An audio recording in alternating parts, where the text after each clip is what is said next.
आज हम कक्षा 12 ए और बी दोनों क्लास लेंगे बायोलॉजी में। आज हम बताएंगे हर्षे एवं चेज का पारगमन प्रयोग। अब ध्यान दें कि हर्षे और चेज इन्होंने ही साबित किया कि डीएनए जो आनुवांशिक पदार्थ है।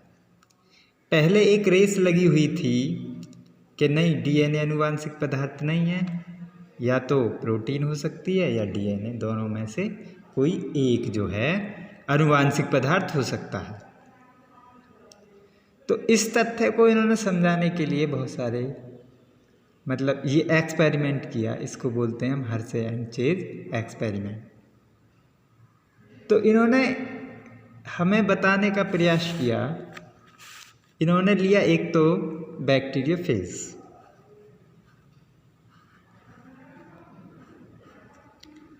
ये कुछ ऐसा चित्र होता है बैक्टीरियोफेज का, आप जानते ही हैं, पहले पढ़ चुके हैं बैक्टीरियोफेज को।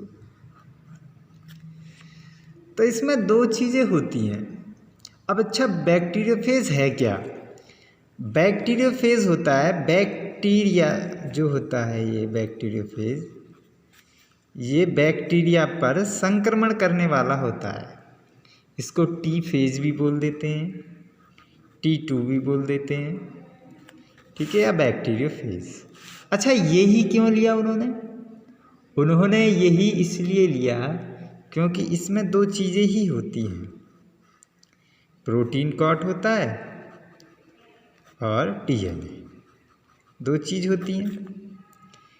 तो अब इन दोनों का ही क्या था, इन दोनों में ही मतभेद थे कि प्रोटीन हो सकता है आनुवांशिक पदार्थ या जेनेटिक मटेरियल, या फिर डीएनए। अब ये दोनों चीज़ हमें उसमें मिल गई, इसीलिए इन्होंने बैक्टीरियोफेज को इस एक्सपेरिमेंट के लिए लिया था। तो देखते हैं हम इसको। इन्होंने जो एक्सपेरिमेंट किया था वो सन 1952 में किया था, और वो किया था ई कोलाई, जो हमारी आंतों में पाया जाता है। एस्केरिचिया ई कोलाई भी बोलते हैं, एस्केरिचिया कोलाई भी बोलते हैं इसको। तो इन्होंने दो कल्चर में रखा, इन्होंने दो संवर्धन, टिश्यू कल्चर बोल दीजिए, या फिर माध्यमों में संवर्धित किया इसे। तो एक संवर्धन माध्यम में रेडियो एक्टिव लिया, रेडियो एक्टिव सल्फर S35 लिया, और दूसरे माध्यम में लिया P32 डाला। अब जो रेडियो एक्टिव सल्फर ने सल्फर युक्त अमीनो अम्लों से संबंध होकर जीवाणुवीय प्रोटीन का निर्माण किया, इसने जीवाणुवीय प्रोटीन का निर्माण कर लिया। एक बार फिर से देखें, देखो क्या हुआ। ये है, मान लीजिए बैक्टीरिया ई कोलाई। अब ई कोलाई पे बैक्टीरियोफेज ने इसकी भित्ति पे संक्रमण किया, ठीक है, दो ऐसे माध्यम बनाए, ठीक है। इसको मान लें S35,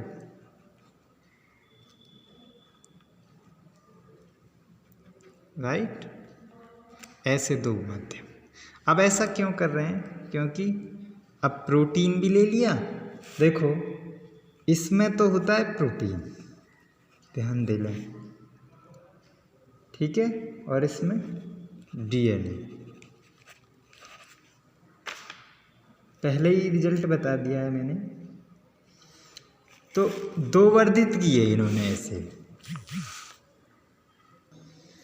तो उन्होंने क्या देखा कि रेडियो एक्टिव गंधक वाले, इसमें यही तो सल्फर 35 में वृद्धि करने वाले जो हैं, वृद्धि करने वाले क्या हैं, खोल में केवल रेडियो एक्टिव अम्ल मिला। क्या मिला? रेडियो एक्टिव अम्ल। देखो प्रोटीन जो अम्लों से ही तो मिलके बनी होती हैं, तो केवल अम्ल मिला। इसी प्रकार रेडियोएक्टिव फास्फोरस माध्यम में वृद्धि करने वाले फेज में, फेज कह लीजिए अब बैक्टीरियोफेज के लिए, इसमें केवल रेडियोएक्टिव डीएनए होता है। इसमें क्या था? रेडियोएक्टिव, क्योंकि रेडियोएक्टिव डीएनए मिला इसमें। तो सामान्य बैक्टीरिया के दो समूहों को इन दोनों प्रकार के रेडियोएक्टिव फेज से अलग अलग संक्रमित किया गया। कुछ समय पश्चात बोरिंग ब्लेंडर के इन निलंबनों को मथ कर इनके प्रोटीन खोल को अलग कर लिया गया। और इस माध्यम में देखा कि 15-20 मिनट बाद देखा इन दोनों का ही बाद देखा कि बैक्टीरियल कोशिकाएं फट जाती हैं और फेज जो हैं इसमें से मुक्त हो जाते हैं। ये फेज जो हैं यहाँ से सब निकल जाएंगे, इसमें से भी, इसमें से। ठीक है, तो मुक्त हो गए। परीक्षण करने पर पता चला कि रेडियोएक्टिव फास्फोरस माध्यम जो है, फास्फोरस माध्यम जो है में वृद्धि करने वाले फेज कणों ने अपना 85% रेडियोएक्टिव फास्फोरस बैक्टीरियल कोशिकाओं में पारगत कर दिया था। कितना कर दिया था? 85% रेडियोएक्टिव जो है फास्फोरस बैक्टीरियल कोशिकाओं में पारगत कर दिया था।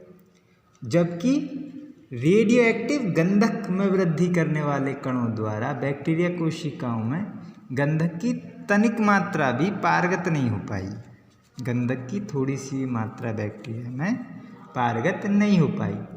लगभग 80% गंधक वायरसी अवशेषों के रूप में पाई गई। इन परिणामों से क्या मिलता है हमें कि गंधक जो है का उपयोग प्रोटीन के निर्माण के लिए में किया गया था। इसका देखो लिख दिया था ना मैंने, प्रोटीन के निर्माण के रूप में। मतलब यहाँ प्रोटीन और डीएनए दोनों ले लिए हमने। अब अनुवांशिक पदार्थ कौन सा अब पता लग रहा है हमें। ठीक है, क्योंकि गंधक का उपयोग हमने किसके लिए किया गया था? प्रोटीन के निर्माण के लिए किया गया था। और क्योंकि प्रोटीन वायरस का खोल बनाते हैं जो संक्रमण के समय बैक्टीरियल कोशिका के बाहर रह जाता है। ये जो है संक्रमण के समय इसके बाहर रह जाता है। तो प्रोटीन में स्थित समस्त बाहर रह जाता है। तो इसका मतलब वो क्या है? मतलब इसका मतलब है वो लक्षण जो है नहीं पहुँचे, अनुवांशिक सूचनाएं जो हैं आगे नहीं गई। और अनुवांशिक सूचनाएं कौन पहुंचाता है? डीएनए। तो इसका मतलब प्रोटीन जो है अनुवांशिक सूचनाओं को नहीं पहुंचाता, तो ये अनुवांशिक पदार्थ इसका मतलब नहीं है। तो फिर सुनो कि प्रोटीन में स्थित समस्त रेडियोएक्टिव गंधक जो हैं वायरसी अवशेषों के रूप में बाहर जाती हैं। और डीएनए जो है, डीएनए में फास्फोरस होता है। डीएनए में क्या? फास्फोरस होता है ना। तो किंतु गंधक नहीं होती है। अतः रेडियोएक्टिव फास्फोरस की अधिकांश जो मात्रा है, रेडियोएक्टिव फास्फोरस की अधिकांश मात्रा बैक्टीरियल कोशिकाओं के अंदर मिलती है। ठीक है, यहाँ पे मिलती है अधिकांश मात्रा, तो कोशिका के अंदर मिलती है। इससे क्या स्पष्ट होता है कि वायरसी डीएनए ने बैक्टीरियल कोशिकाओं में प्रवेश करने के बाद क्या हुआ? रेप्लिकेशन या बहुगुणित किया। इंग्लिश में होता है रेप्लिकेशन। रेप्लिकेशन का मतलब होता है अपनी कॉपी बनाई और उसको दुगना तिगना कर लिया, है ना। तो रेप्लिकेशन हुआ, होकर संतति फेज कणों का निर्माण किया। तो इससे क्या प्रमाणित होता है कि डीएनए अनुवांशिक पदार्थ है। और अनुवांशिक पदार्थ ही होता है जिसमें रेप्लिकेशन करने की क्षमता होती है या अपने आप को बढ़ाने की क्षमता होती है। तो अब आप देख पा रहे हैं, कुछ चित्र देख लीजिए। ये चित्र हैं, इसका स्क्रीनशॉट लेके आप लिख सकते हैं नोट्स।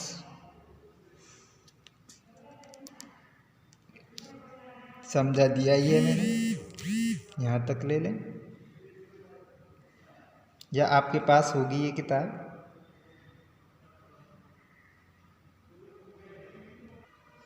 और इंग्लिश में ये किताब हो तो उससे कर लेंगे। यहाँ पे ये लिखा हुआ है, जो जो मैंने समझाया है वो लिखा हुआ है। ये सारे पॉइंट करने हैं। स्क्रीनशॉट ले लें, पहले इतना स्क्रीनशॉट ले लें,